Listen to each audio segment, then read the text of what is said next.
hari igihe kizagera. Haleluya, haleluya. Uwiteka nashimwe, Uwiteka akomeze ahimbazwe. Bakristo bavandimwe aho muherereye hose, nkomeje kubasuhuza mbifuriza ibyiza byuzuyemo buri kintu cyose mwifuza. Uwiteka rero akomeze abagurira amarembo, Uwiteka akomeze abumbe, umwami igitare, umwami isumba byose. Mwita amazina yose ushaka, muhamagare mubwire uti urubumbiro bwanjye uri igitare, urankingira, uri Uwiteka, uri umurinzi wanjye. Byose ibyo wifuza biterwa n'aho yagutabaye uri. Rero njyewe ndi Jean Marie, umukozi w'Imana. Navuga ko namaze kwitaba Imana. Rero nitabye Imana nkiriho, nkiri muzima. Kuyitaba rero ni iby'umugisha cyane, ndetse n'ibintu by'agaciro gakomeye. Njyewe ubwanjye ndi umuhamya wo kubihamya, kuko burya iyo umuntu avuye kure biseka baravuga bati kanaka gutya na gutya, tumuzi gutya gutya na gutya, ariko kuko turi abantu kuri iyi si, ushobora kuba unziho ibibi cyangwa se ukamenyaho ibyiza. ibyo byose ni ubumuntu, turi abantu ku isi. Kandi ngo burya ngo ntabyera ngo de ngo n'intungane ngo bwira ngo icumuye inshuro 7. Uwiteka rero abane namwe, abarinde gucumura, abarinde ibyaha, abarinde buri kintu cyose cyabasha gutuma mutandukira ijambo ryiwe. Rero tuganira dukomeza, ndagira ngo dutange gusenga, ibiganiro bisanzwe bidakomeze kubahaza ibyiza.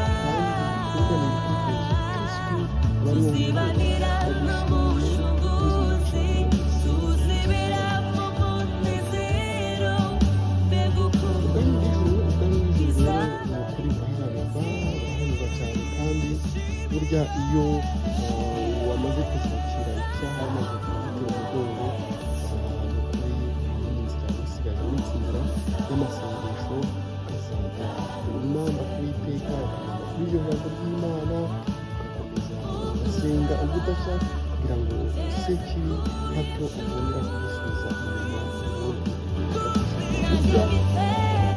Sekibi yahozeho muzi ko akomoreza hahandi muri ya ngobyi ya Edeni, aho Imana yari yamaze yishimira kandi umuntu akunda cyane. Ni ukuri Sekibi yaciye ku ruhande. Rero ntabwo turi ahantu Satani atagiza imyambi.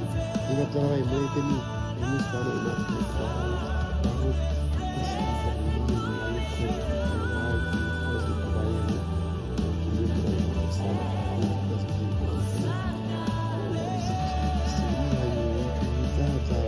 byabyo mu mazina yabyo. Kristo nabane nawe, akwigishe kwatura ibyaha byawe, akwigishe gusangirira Yesu, akwigishe kutamubabaza, kutongera kumusubiza ku musaraba. Ni ukuri habeho kuba ho hahabwa agaciro gakomeye cyane, ko yatuzaniye kandi akatubera umuntu n'ibyaha byacu kugira ngo adukize. Niyo mpamvu rero tugomba kumereza icyo cyubahiro, yewe tukakora uko dushoboye no mu magambo yacu ayo munsi no kubwirwa, tukaba tunesha icyubahiro. Burya harimo abafata izina ry'Imana bakarihira uko biboneye. Reka kurahira Imana yawe, igakurahira izina ry'Uwiteka Imana mu bintu ibyo byose. Imana ni ikinisha, Imana ni umuremyi, Imana yaraturemye. Rero tureke kubikora utuboneye, ntukarushe Imana yawe cyangwa se wigire ibinyoma, cyangwa se weshe Imana ko wishakira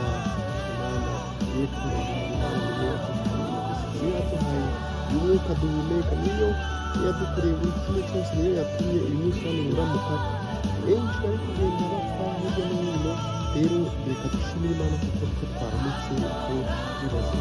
Hari benshi ni ukuri iyi saha barimo barasenga, hari benshi iyi saha barimo kurira bari kukiriba, hari n'abandi benshi bamaze gucika amaguru, hari abandi bamaze kubwirwa inkuru z'akababaro ati mwene wanyu birarangiye, hari undi babwiye ibisubizo kwa muganga ati dore byagenze gutya. Kristo rero nabane nawe, agusange agukomereze mu buntu bwiwe, wowe wamukurikiye umugume, nawe utaramukurikira aka niko kanya. Iyo nitwa Jean Marie wamaze kwitaba Imana. Reka dushake tubyite isoga cyangwa se tubyite ikintu gikomeye cyane nzajya mbabwira buri gihe ninjya mvuga rero ngo nitabye Imana. Yes, birashoboka cyane kuba kwitaba Imana mu buzima ukaba igikoresho cyayo kurusha kuba igikoresho cy'isi. Reka rero tugakomeza guhaza ibyiza, bakunda muri abantu b'ingenzi, muri ab'umumaro. Ni ukuri tuzajya tuganira byinshi bishimishije kandi ni byiza kugira ijambo ry'Imana. Reka neza tuganira ibitekerezo mukabakuboneye uko mushobojwe kugira ngo umenye ko ibyo reka rero witeka komeza abasange aho muherereye hose, abari mu mirima, abari mu mabotike, abari mu muhanda, bari mu nzira bagenda, abamotari ndetse n'abandi benshi cyane, ingeri zose. Uri muri ofisi, uri kwa muganga, uri umuganga, uri mu kazi, uri muri resitora, ukora akazi kose ukora aho uri hose, reka uwiteka aguhereze gutsinda, aguhereze kunesha. Nuko rero ibyo uyu munsi bivuze ngo dusangire. Muri ibyo ngibyo hari icyo dukuyemo, kuvuga Imana ko twiboneye ko Imana ni nyir'icyubahiro, hari kudashuka, kutajya mu bishuko, kutareka umwanzi Satani ngo aduhane, ndetse no kutarahira Imana Data ahantu hose, kuko izina ry'Uwiteka ni ryo kubahwa.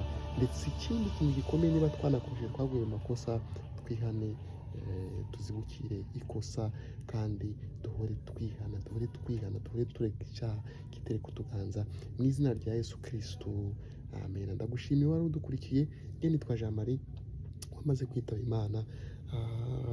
Rero nazashimishwa no kubona hari bagenzi banjye, bagabo ndetse cyangwa abagore n'abandi batandukanye, mumfasha muri uru rugendo tugasingiza Uhoraho, kuko Uhoraho niwe muneshi, kandi kuvuga Imana nta gisa nabyo.